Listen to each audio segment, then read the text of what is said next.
హే investors, ఈరోజు మనం ఒక బ్యూటిఫుల్ స్టాక్ గురించి మాట్లాడుకుందాం. బ్యూటీ ప్రొడక్ట్స్ అమ్మే స్టాక్ గురించి మాట్లాడుకుందాం. ఈ వీడియో చేయమని మన సబ్స్క్రైబర్ ఒకరు అడిగారు. Let's deep dive into the analysis. నేను ఈ స్టాక్ని ట్రాక్ చేయట్లేదు. స్టాక్ గురించి చదవడం మొదలుపెట్టిన తర్వాత చాలా ఇంట్రెస్టింగ్ విషయాలు తెలిసాయి. ఫస్ట్ ఇంట్రెస్టింగ్ విషయం ఏంటంటే ఈ స్టాక్ ఆల్మోస్ట్ 400 పీలో ట్రేడ్ అవుతుంది. ఆ పైన ట్రేడ్ అవుతుంది అనుకోండి. లాస్ట్ 1 ఇయర్లో డబుల్ అయింది. సో ఇక్కడ చూస్తే మీరు జూన్ 2025 కంటే ముందు ఇది 150 దగ్గర ట్రేడ్ అయ్యేది 300లో ఇప్పుడు ట్రేడ్ అవుతుంది. సో లిస్టింగ్ మాత్రం డిసెంబర్ 2021లో అయింది, 400 పైన ట్రేడ్ అయింది. లిస్టింగ్ అయిన తర్వాత కంటిన్యూస్గా పడింది, ఆల్మోస్ట్ 120 దాకా కూడా వెళ్ళింది. కాకపోతే దాని తర్వాత చాలా రోజులు 150 to 120 రేంజ్లో మాత్రమే ట్రేడ్ అయింది. కాకపోతే సడన్గా లాస్ట్ 1 ఇయర్ నుంచి మాత్రం డబుల్ అయింది. సో ఈ వీడియోలో మనం ఇంపార్టెంట్ చూసేది ఏంటంటే 400 పీలో ట్రేడ్ అవుతున్నా ఇంకా ఈ స్టాక్ ఎందుకు డబుల్ అయింది, రెండు వాల్యుయేషన్ జస్టిఫైబులా కాదా, వాల్యుయేషన్స్ గురించి మాట్లాడుకుందాం. దాని తర్వాత బిజినెస్ అనాలిసిస్ చూద్దాము. ఈ మధ్యలో వీళ్ళు కాల్ కండక్ట్ చేశారు అండ్ యాన్యువల్ కాల్ కూడా కండక్ట్ చేశారు. సో FY30 యొక్క ఫోర్కాస్ట్ ఏంటి, దాంతోపాటు రిస్క్లో కూడా మనం క్విక్గా డిస్కస్ చేస్తున్నాం. మేజర్ ఇంపార్టెంట్ వాల్యుయేషన్స్ అండి. సో FY30 వరకు మాత్రం వీళ్ళు FY26 వాల్యుయేషన్ నుండి మొదలుపెట్టుకొని 3x చేస్తామంటున్నారు రెవెన్యూను.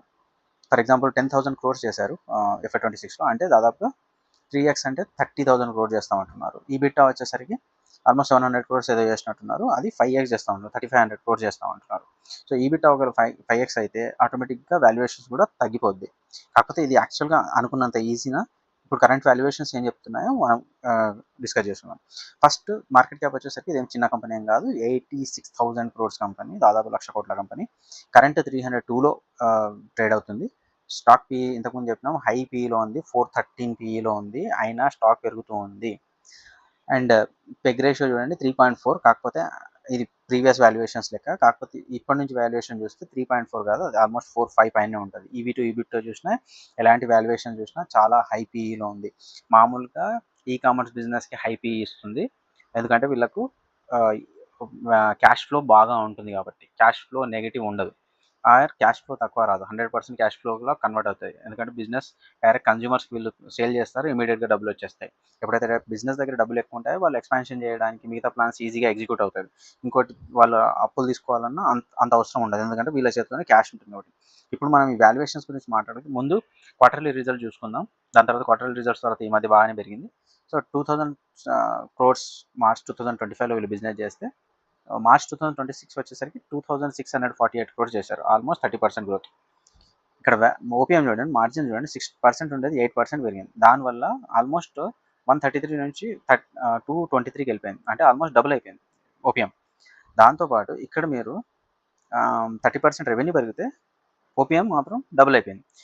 అదే ప్రాఫిట్ ఆఫ్టర్ ట్యాక్స్ చూస్తే 19 కోట్లు ఉంటే 79 కోట్లు పెరిగింది. దానికి మేజర్ రీజన్ 4x కావడానికి మేజర్ రీజన్ ఏంటంటే ట్యాక్స్ చూడండి, 52% ఉండింది 35% దాకా తగ్గిపోయింది.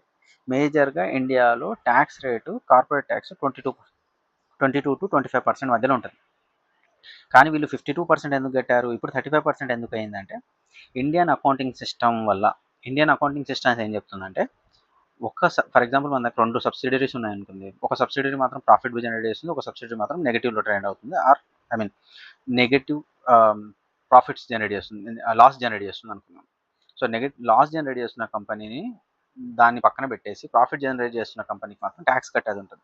అందుకని 27 కాస్త 50% అయింది. దాని యొక్క ఎగ్జాంపుల్ నెక్స్ట్ సైడ్ చూసుకుందాం, 5 years. And operating profit margin విషయానికి వస్తే 4% ఉన్నది 8% ఉండింది. అండ్ డిప్రిషియేషన్ కూడా బాగా పెరిగింది. డిప్రిషియేషన్ ఎప్పుడు పెరుగుతుందంటే ఎక్స్పాన్షన్ స్టోర్స్ కానీ అలాంటివి ఏమైనా పెరుగుతున్నప్పుడు డిప్రిషియేషన్ ఎక్కువ పెరుగుతుంది. ఇంకా ఇక్కడ ఇంట్రెస్టింగ్ విషయం అంటే, ఈ స్టాక్ మొత్తం నేను అనలైజ్ చేస్తుంటే నాకు ఇంట్రెస్టింగ్ అనిపించింది ఏంటంటే ట్యాక్స్. సో కొన్నిసార్లు నెగిటివ్ ట్యాక్స్ ఉంది, కొన్నిసార్లు 7 to 13% ఉంది, దాని తర్వాత 35, 38, 40, 50% దాకా ట్యాక్స్ వెళ్ళిపోయింది కొన్ని క్వార్టర్స్లో. సో దీనికి మేజర్గా కారణాలు ఏంటి అని వెతుకుతూ ఉంటే నాకు అర్థమైందంటే ఇండియన్ అకౌంటింగ్ సిస్టంలో ఇప్పుడు ఫర్ ఎగ్జాంపుల్ మనకు 2 సబ్సిడరీస్ ఉన్నాయనుకుందాం. ప్రాఫిట్ వచ్చిన సబ్సిడరీని, లాస్ వచ్చిన సబ్సిడరీని రెండు కలిపి మనం ట్యాక్స్ కట్టాం, దేనికి అది సపరేట్గా కట్టాల్సి ఉంటుంది. సో అలాంటప్పుడు ఏమవుతుంది, ప్రాఫిట్ వచ్చిన సబ్సిడరీకి మనం కడుతున్నాం, లాస్ వచ్చిందని మనం మైనస్ చేయట్లా, అందుకనే మన ట్యాక్స్లో ఎక్కువ ట్యాక్స్ చూపిస్తుంది. మన ఇండియన్ ట్యాక్స్ కార్పొరేట్ ట్యాక్స్ వచ్చేసరికి 20-25% మధ్యలో ఉంటుంది, 22% to 25% మధ్యలో ఉంటుంది. కాకపోతే ఇక్కడ మనం ఏం చేస్తున్నాము, 35%, 37, 40, 50% దాకా కూడా కడుతున్నాం. అండ్ ఇక్కడ నాకు ఐపీఓ వచ్చినప్పుడు వీళ్ళకి ఇంట్రెస్టింగ్ కొన్ని విషయాలు జరిగినాయి. ఇక్కడ నెగెటివ్‌లో ట్రేడ్ అవుతుంది చూడండి నెట్ ప్రాఫిట్. బట్ సడెన్‌గా పాజిటివ్‌లోకి వచ్చేసింది. దానికి మేజర్ కారణం ఏంటి? దీన్ని టాక్స్‌ని బాగానే మేనేజ్ చేసుకున్నారు. మేనేజ్ చేయడం కాదులెండి. అది టాక్స్‌లో ఉన్న ప్రాఫిట్‌ని ప్రీవియస్ కన్సి సబ్సిడరీస్‌లో మైనస్ లాస్‌లో ట్రేడ్ అవుతున్న సబ్సిడరీస్‌ని రౌండ్ ఆఫ్ చేసుకున్నారు. అది దాన్ని ఒక కంప్లీట్‌గా మనం ఒక డీటెయిల్ స్లైడ్ ఉంది. దాంట్లో డిస్కస్ చేసుకుందాం. అసలు ఎలా ఈ 25% ఉన్న టాక్స్ 35%, 38%గా మారిపోతుందని చెప్పేసి. ఓవరాల్‌గా చూస్తున్నప్పుడు మనకు గ్రోత్ బానే ఉంది. రెవెన్యూ గ్రోత్ బానే ఉంది. ఓపీఎంలో కూడా బానే పెరుగుతుంది. కాకపోతే ఇక్కడ బాటమ్ లైన్‌లోకి వచ్చేసరికి ఎఫెక్ట్ అంతా టాక్స్ రిలేటెడ్ ఎఫెక్ట్ చాలా ఉన్నట్టుంది. ఇప్పుడు మోర్ ఎగ్జాంపుల్ కరెక్ట్ ఇంకొక ఎగ్జాంపుల్ చెప్పుకుందాం. ఇంతకుముందు మనం చెప్పినాం కదా! So, for example subsidiary A 20 crore profit generate చేస్తున్నాము. Subsidiary B 10 crore loss generate చేస్తున్నాము. అప్పుడు ఎఫెక్టివ్ టాక్స్ రేట్ 25%. సో, మనం మామూలుగా అయితే 2 కలిపి 10 క్రోర్స్‌కే 25% కట్టాలనుకుంటాం. కాదు. ఇక్కడ మాత్రం 20 క్రోర్స్‌కి 10 క్రోర్స్ సారీ 10 క్రోర్ తీసేసి 10 క్రోర్స్ కట్టాలనుకున్నాం. కాకపోతే ఇక్కడ ఏ సబ్సిడరీకి ఆ సబ్సిడరీ కట్టాల్సి ఉంటుంది ట్యాక్స్. కాబట్టి 20 క్రోర్స్‌కి 5 క్రోర్ ట్యాక్స్ అవుద్ది. అదే రిజల్ట్ ఏమవుద్దంటే మనం కట్టాల్సిన ట్యాక్స్ యాక్చువల్‌గా చాలా తగ్గాలి యాక్చువల్‌గా. ఎందుకంటే 10 క్రోర్స్‌కే మనం ట్యాక్స్ కట్టాలి. 10 క్రోర్స్‌కి 25% 2.5 క్రోర్స్ కట్టాలి. కాకపోతే మనం కట్టింది ఎంత 5 క్రోర్స్. సో, అది 25% ట్యాక్స్ కాస్త 50%గా మారిపోయింది. ఇక్కడ అదే జరుగుతుంది. సో, 25% కట్టాల్సిన ట్యాక్స్ కాస్త 35% పెరిగిపోయింది. సో, సిమిలర్‌గా 2.5 క్రోర్స్ మనం ఇక్కడ కట్టాల్సిన ట్యాక్స్ 5 క్రోర్స్‌గా మారిపోయింది. ఇది ఎగ్జాంపుల్. సో, మనకి ఇక్కడ అర్థం కావాల్సింది ఏంటంటే, ఒకవేళ రేపు వీళ్ళు ట్యాక్స్ ఒకవేళ తగ్గించుకుంటే అంటే నెగెటివ్ లాస్‌లో ఉన్న సబ్సిడరీస్ ఏమన్నా పాజిటివ్‌లోకొచ్చి ఆ ట్యాక్స్‌ని రౌండ్ ఆఫ్ చేయగలిగితే వాళ్ళు రెవెన్యూ గ్రోత్ చేయకున్నా, ఆపరేటింగ్ ప్రాఫిట్ మార్జిన్ చేంజ్ చేయకున్నా డైరెక్ట్‌గా ప్యాట్ మాత్రం బాగా పెరిగిపోతది. దానికి ఎగ్జాంపుల్‌గా మనం ఒక 4 సినారియోస్ తీసుకుందాం. ఫర్ ఎగ్జాంపుల్ సినారియో 1లో ఏం చేద్దామంటే 35% ట్యాక్స్ తీసుకుందాం. FY27కి చెప్తున్నాను నేను. సినారియో 2లో వచ్చేసరికి 28% తీసుకుందాం తగ్గిపోయినప్పుడు. అండ్ సినారియో 3లో ట్యాక్స్ ఎక్కడైతే డిఫర్డ్ ట్యాక్స్ ఉంటుందో ప్రీవియస్‌గా ట్యాక్స్ నెగెటివ్‌లో లాస్‌లో ఉండిందో దాన్ని మనం యాడ్ చేసుకోవచ్చు. 17 క్రోర్ ఇంతకుముందు 2024లో ఉంది. సో, ఇంకా 2025ది కూడా కలుపుకుంటే దాదాపు 68 క్రోర్స్ 25 క్రోర్స్ ఉంది.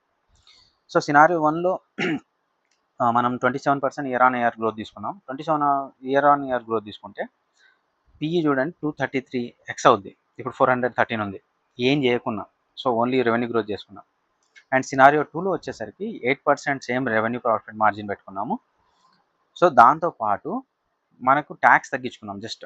ఒకవేళ అన్ని సబ్సిడరీస్ పాజిటివ్‌లోకి వచ్చేసినాయి అనుకుందాం. 28% ఎఫెక్టివ్ ట్యాక్స్ పెట్టుకుందాం. మరీ 25 పెట్టుకోకుండా. అప్పుడు 210 పీఈలోకి వెళ్ళిపోతది. FY27లో. సినారియో 3కి వచ్చేసరికి FY24లో వీళ్ళు 17 క్రోర్ లాస్ చూసారు కాబట్టి, ఆ లాస్ సంబంధించింది ఒకవేళ యాడ్ చేయగలిగితే డిఫర్డ్ ట్యాక్స్‌లో 202x అయిపోద్ది. అదే ఇంకా 2024లో కూడా కొంచెం ట్యాక్స్ ఉండింది డిఫర్డ్ ట్యాక్స్. అది 25 క్రోర్స్ యాడ్ అయిపోయిందనుకోండి. అప్పుడు 200 లోపలికే పీఈ వెళ్ళిపోతుంది. ఇది వాల్యుయేషన్స్. ఇంకా రెండో విషయానికి ఒకవేళ వీళ్ళు చెప్తున్నట్టు మార్జిన్స్ పెంచుకుంటే 9% ఒకవేళ మార్జిన్స్ పెంచుకుంటే అది కాస్త 4 సినారియోస్‌లో చూస్తే ఫోర్త్ సినారియో చూస్తే మనకు 177, 180, 187, 206 పీఈలోకి కన్వర్ట్ అయిపోతది. అంటే దాదాపుగా 200 లోపలికెళ్ళిపోద్ది ఒకవేళ వీళ్ళు చెప్తున్నట్టు.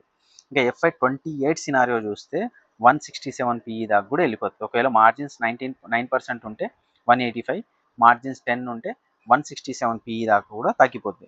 వీళ్ళకున్న సబ్సిడరీస్ చూడండి. నంబర్ ఆఫ్ సబ్సిడరీస్ 21 ఉన్నాయి.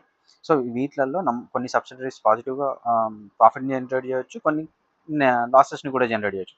లాసెస్ జనరేట్ చేసిన కంపెనీస్ వాళ్ళు ఎప్పుడైతే ప్రాఫిట్ జనరేట్ చేస్తారో అప్పుడు సెట్ ఆఫ్, రౌండ్ ఆఫ్ చేసుకోవచ్చు. ఇంకా నైకా వీళ్ళు చెప్తున్నట్టు FY30లో వాల్యుయేషన్స్ ఎలా ఉంటాయి? వీళ్ళు టార్గెట్ 3x రెవెన్యూ అంటున్నారు. 5x ఈబిట్టా అంటున్నారు. సో, 10,000 క్రోర్స్ FY26లో చేశారు రెవెన్యూ. ఈబిట్టా వచ్చేసరికి 752 క్రోర్స్. ఈబిట్టా మార్జిన్ వచ్చేసరికి 7.5. సో, టార్గెట్ ఏం చేస్తున్నారు? రెవెన్యూ 3x 30,000 కోట్లు. 3,760 వచ్చేసరికి ఈబిట్టా. ఈబిట్టా మార్జిన్స్ 12.5. సో, దీని ప్రకారం చూస్తే వాల్యుయేషన్స్ సో, వీళ్ళు చెప్తున్న దాన్ని బట్టే చేస్తే కన్జర్వేటివ్‌గా చూసుకున్న 72x FY30 వాల్యుయేషన్స్. FY27 కాదు, 28 కాదు, 29 కాదు. బుల్ కేస్ సినారియోలో 57 అంటే దాదాపుగా ఒక 60-80 వాల్యుయేషన్స్ ప్రకారంగా ఇప్పుడున్న బిజినెస్ ఒకవేళ వీళ్ళు చెప్తున్నట్టు 3x రెవెన్యూ 5x ఈబిట్టా అయితే పెరుగుతుంది. కరెంట్ వాల్యుయేషన్స్ నాకెక్కడ కూడా జస్టిఫైబుల్ కాదు. ఒకవేళ పెరిగితే రెవెన్యూలో మనకు అనుకోకుండా ఇంకా బాగా పెరిగి ఈ ట్యాక్స్ రిలేటెడ్గా వీళ్ళకి ఏమైనా ప్రాఫిట్ ఇంకా బెటర్గా వస్తే ఏమన్నా తగ్గొచ్చు, కానీ FY 2027 వాల్యుయేషన్స్ కూడా 200 పైనే ఉంటాయి పిఈ. ఇంకా వీళ్ళ బిజినెస్ విషయానికి వచ్చేసరికి ఫోర్ ఫోర్ పార్ట్స్ ఉన్నాయి. బ్యూటీ వీళ్ళ మేజర్గా వచ్చేదంతా బ్యూటీ సెగ్మెంట్ నుంచి, నైకా బ్యూటీ. సో 65-70% రెవెన్యూ ఎక్కడి నుంచి వస్తుంది. నైకా ఫ్యాషన్ వచ్చేసరికి బట్టలు కానీ అవి, సో 20% మాత్రమే ఉంది. ఇంకా సూపర్ స్టోర్ వచ్చేసరికి 5-6%. ఇది FY 30. హౌస్ ఆఫ్ నైకా అంటే వీళ్ళ ఓన్ బ్రాండ్స్ మార్జిన్ చాలా ఎక్కువ ఉంటుంది. సో ఎప్పుడైతే హౌస్ ఆఫ్ నైకా వాల్యూ పెరిగిందో అండ్ ఫ్యాషన్ ఈబిట్టా నెగిటివ్ ఉండింది, ఇప్పుడు పాజిటివ్ అవుతుంది. సో సూపర్ స్టోర్ కూడా బాగా పెరుగుతుందో అప్పుడు ఆటోమేటిక్గా బాటమ్ లైన్ బాగా పెరుగుతుంది. ఇంకా మనం చూడాల్సింది బ్యూటీ సెగ్మెంట్లో చూడండి, FY 26లో 9-10% ఉంది మార్జిన్స్. FY 30కి వచ్చేసరికి ఎక్స్పెక్టేషన్ 11-12%. బేస్ కేసులో, బుల్ కేసులో 13-14%. ఇట్స్ నాట్ ఈజీ, ఎందుకంటే డైరెక్ట్గా 50-60% మార్జిన్స్ పెరగడం. ఫ్యాషన్స్ వచ్చేసరికి 0-1% మాత్రం మార్జిన్స్ ఉన్నాయి, అది 6-8%, 4-8% మధ్యలో పెరగాలి. సూపర్ స్టోర్ వచ్చేసరికి బాగా మార్జిన్స్ ఉన్నాయి, 14-16%. ఇంకొంచెం హెడ్ రూమ్ ఉంది, 16-18% దాకా, లేదంటే 20% దాకా కూడా పెంచుకోవచ్చు. హౌస్ ఆఫ్ నైకా వీళ్ళ ఓన్ బ్రాండ్స్ 20% మార్జిన్ ప్రెజెంట్గా ఉంది. ఇదే హైయెస్ట్ మార్జిన్ ఉన్న బిజినెస్. ఇది ఎంత పెరిగితే నైకాకు అంత మంచిది, పిఈ అంత ఈజీగా తగ్గిపోద్ది. అండ్ వీళ్ళు 20-25% దాకా, బేస్ కేసులో వచ్చేసరికి 20-20%, సో 22-25% దాకా. మొత్తానికి కన్సల్టేటెడ్ చూసినప్పుడు 7.5%-8% ఇప్పుడు ఉంది. 12-13% మనం ఎక్స్పెక్ట్ చేయొచ్చు. 13-15% కొంచెం కష్టమే. సో ఓవరాల్గా చెప్పాలంటే FY 30 కల్లా వీళ్ళ మార్జిన్ అవుట్లుక్ చాలా బెటర్గా ఉండాలి, లేకపోతే ఖచ్చితంగా మార్కెట్ పనిష్ చేస్తుంది. ఇంకా ఆఫ్లైన్ స్టోర్కి వచ్చేసరికి 330 ఆఫ్లైన్ స్టోర్స్ ఉన్నాయి, 76 న్యూ యాడెడ్ స్టోర్స్ ఉన్నాయి. సో 99 సిటీస్లో ఇంకా ర్యాపిడ్గా గ్రో అవుతున్నారు. వీళ్ళకి సంబంధించిన స్టోర్ చూడొచ్చు. లగ్జరీ స్టోర్స్ ఉన్నాయి, కొన్ని ట్రెండింగ్ స్టోర్స్ ఉన్నాయి, కియాస్క్ ఉన్నాయి, చూడండి. అండ్ షేర్ హోల్డింగ్ ప్యాటర్న్కి వచ్చేసరికి ప్రమోటర్ దగ్గర 52.09% ఉంది, FIS దగ్గర ఒక 12% ఉంది, కంటిన్యూస్గా పెంచుకుంటూ వెళ్తున్నారు. DIS దగ్గర కూడా 11%, 12% నుంచి ఆల్మోస్ట్ డబుల్ చేసుకున్నారు. మేజర్గా ఎవరి దగ్గర ఉంది అని చెప్తే SBI కాంట్రా ఫండ్ వాళ్ళు 3.66% లాస్ట్ క్వార్టర్లో యాడ్ చేశారు. దాంతోపాటు మిరాయ్ అసెట్, ICICI వీళ్ళైతే లాస్ట్ 3 ఇయర్స్ నుంచి హోల్డ్ చేస్తున్నారు. HSBC మ్యూచువల్ ఫండ్ వాళ్ళు లాస్ట్ 2 క్వార్టర్స్లో ఎంటర్ అయ్యారు. ఇన్వెస్కో వాళ్ళు కూడా లాస్ట్ 2 క్వార్టర్స్లో ఎంటర్ అయ్యారు. ఇంకా నైకా గురించి రిస్క్ల గురించి మాట్లాడుకున్నామంటే, ఒకవేళ బ్యూటీ సెగ్మెంట్లో స్లో అయ్యింది అనుకోండి, ఖచ్చితంగా ప్రెజర్ ఉంటుంది. 413 PEలో ఉంది. Competition from quick commerce, Zepto కానీ బ్లింకెట్ వీళ్ళు కూడా 10-30 మినిట్స్లో డెలివరీ చేస్తున్నారు. కాబట్టి ఒకవేళ వీళ్ళు బ్యూటీ సెగ్మెంట్లోకి ఎంటర్ అయిపోయి వీళ్ళ ఇక్కడ నుంచి కొంచెం బాగా కాంపిటీషన్ ఉండే అవకాశం ఉన్నాయి. ఇంకా ఫ్యాషన్ ఇప్పుడిప్పుడే వీళ్ళు మధ్యలో వచ్చారు కాబట్టి ఆల్రెడీ ఉన్న మంచి ప్లేయర్స్ ఉన్నారు, మింత్రా కానీ, ఏజియో కానీ. సో ఈ మార్కెట్ షేర్ని పెంచుకోవాలి. అండ్ మార్కెట్ షేర్ గురించి మాట్లాడుకోవాలంటే వీళ్ళకు చాలా పెద్ద మార్కెట్ షేర్ ఉందని ఎక్స్పెక్ట్ చేస్తున్నారు. Almost $100 billion market share, addressable market ఉంది అని చెప్తున్నారు. వీళ్ళు చేస్తున్న బిజినెస్ $1 బిలియన్, అంటే 1% బిజినెస్. ఇప్పుడున్న దాంట్లో 1% మాత్రమే వీళ్ళు బిజినెస్ చేస్తున్నారు. అడ్రసబుల్ మార్కెట్ 100x పెద్దదని చెప్తున్నారు. అందుకనే మార్కెట్ కూడా కొంచెం ఇంట్రెస్టింగ్గా ఉన్నట్టుంది. ఇంకా హౌస్ ఆఫ్ నైకా బ్రాండ్స్ ఇంతకుముందు అని చెప్పినాం, వీళ్ళకి 20% పైన ఉన్న మార్జిన్ ఉన్న బిజినెస్ ఇది. కాబట్టి ఇక్కడ ఎంత బాగా పెరిగితే రెవెన్యూలో వీళ్ళ percentage, house of Nykaa percentage ఎంత బాగా పెరిగితే అంత బాగుంటుంది. అండ్ స్టోర్ ఎక్స్పాన్షన్ రిస్క్ గురించి, స్టోర్ ఎక్స్పాన్షన్ వీళ్ళు కంటిన్యూస్గా పెంచుతున్నారు. బట్ ఏమాత్రం తగ్గినా కూడా కొంచెం ఇబ్బంది అవుతుంది. ఇంకా మార్జిన్ ఎక్స్పాన్షన్ ఇది చాలా మెజారిటీ కన్సర్న్. ఒకవేళ మార్జిన్స్ ఏమాత్రం అది చేసినా ప్రాబ్లం అయిపోతుంది. ఇంకా వాల్యుయేషన్ రిస్క్ ఇంతకుముందు చెప్పినట్టు హై పీఈలో ట్రేడ్ అవుతుంది. ఏ మాత్రం తేడా వచ్చినా ఖచ్చితంగా ఇంకా స్టాక్లో చాలా చాలా ఎక్కువ ప్రెషర్ ఉంటుంది. ఇంకా మనం చెక్ లిస్ట్ గురించి FY 30 గురించి మాట్లాడుతున్నాం కాబట్టి FY 30 వరకు ఏం చూడాలి? ఎఫెక్టివ్ ట్యాక్స్ రేట్ ఇప్పుడు 38% ఉంది. దాన్ని 25-25% తీసుకురాగలుగుతున్నారా? అన్ని సబ్సిడరీస్ పాజిటివ్ ఈబిట్టా జనరేట్ చేయబోతున్నాయి, పాజిటివ్ క్యాష్ ఫ్లోస్ జనరేట్ చేస్తున్నాయి, చూసుకోవాలి. ఇంకా ఫ్యాషన్ ఈబిట్టా ఓపీఎం, ఫ్యాషన్ ఈ మధ్యలోనే వీళ్ళు వచ్చారు కాబట్టి బ్యూటీ సెగ్మెంట్లో ముందు పనిచేసే వాళ్ళు ఇప్పుడు ఫ్యాషన్ సెగ్మెంట్లోకి వచ్చారు. సో FY 30 కల్లా 5-6% పెంచుకుంటారా లేదా ఓపీఎం చూసుకోవాలి. జస్ట్ 1-2% ఉంది. ఇంకా హౌస్ ఆఫ్ నైకా మిక్స్, ఒకవేళ రెవెన్యూలో ఎంత పర్సెంటేజ్ ఎక్కువ పెరుగుతాయి హౌస్ ఆఫ్ నైకా, వీళ్ళ ఓన్ బ్రాండ్ 20% మార్జిన్ ఉన్న బ్రాండ్, వాళ్ళకు బాటమ్ లైన్ అంత ఈజీగా పెరిగిపోతుంది, పిఈ ఈజీగా తగ్గిపోతుంది. ఇంకా సూపర్ స్టోర్ కూడా మంచి B2B సెగ్మెంట్లో ఆపరేట్ చేస్తుంది. సో డైరెక్ట్గా కన్జ్యూమర్ కాకుండా బిజినెస్ వాళ్ళకి సెల్ చేస్తే సూపర్ స్టోర్ ఇక్కడ కూడా మంచి మార్జిన్స్ ఉంటాయి. సో ఇది కూడా మనం ట్రాక్ చేయాల్సి ఉంటుంది. ఇంకా బ్యూటీ గ్రోత్, ఇంకా ఆటోమేటిక్గా వీళ్ళ మేజర్ బ్రాండే బ్యూటీ. సో అక్కడ ఇంకా బెటర్ మార్జిన్స్, ఇంకా బెటర్ బిజినెస్ చేయగలిగితే ఇంకా మంచిదే. ఈబిటా మార్జిన్ ఎక్స్పాన్షన్ చూసుకోండి, store productivity, customer metrics, premium luxury and market share and competition, అది కూడా ఒకటి చూసుకోవాల్సి ఉంటుంది. ఓవరాల్గా చెప్పాలనుకుంటే 3x రెవెన్యూ 5x ఈబిటా అని చెప్పేసి మేనేజ్మెంట్ చెప్పారు. అది చెప్పినంత మాత్రాన అంత ఈజీ కాదు. సో వీళ్ళకు ఉండే tax related issues and expansions, house of Nykaa brand, ఇంకా కొన్ని గ్రోత్ పాయింట్స్ ఉన్నాయి. ఎవ్రీ క్వార్టర్లో ఇవన్నీ ట్రాక్ చేయాలి. ఇప్పుడు కరెంట్ వాల్యుయేషన్స్ మాత్రం చాలా హైలో ఉన్నాయి. మీరు ఒకవేళ లాంగ్ టర్మ్ ఆలోచించి మీ ఓన్గా రీసెర్చ్ చేసుకొని ఒకవేళ మీరు 530 దాకా మీరు ఉండగలిగితే ఖచ్చితంగా ఈ స్టాక్. ఇంకా కన్క్లూజన్ విషయానికి వచ్చేసరికి ఈ స్టాక్ ఇంకా వాల్యుయేషన్స్ ఇప్పటికైతే హైగానే ఉన్నాయి. నాకైతే వాల్యుయేషన్స్ పరంగా నాట్ కంఫర్టబుల్. దీనికంటే బెటర్ ఆపర్చునిటీస్ మార్కెట్లో ఉన్నాయి, చూడండి. లేదు మీరు ఇది డబల్ అవ్వదా అంటే ఖచ్చితంగా డబల్ అవ్వచ్చు, ఎందుకంటే వీళ్ళ టార్గెట్స్ చాలా పెద్దగా ఉన్నాయి కాబట్టి. కాకపోతే ఎగ్జిస్టింగ్ వాల్యుయేషన్స్ అంత కంఫర్టబుల్గా లేవు. 5 yearsలో మహా అంటే ఇంకో 1x 2x పెరగచ్చు, పెరగచ్చు, పెరగకపోవచ్చు.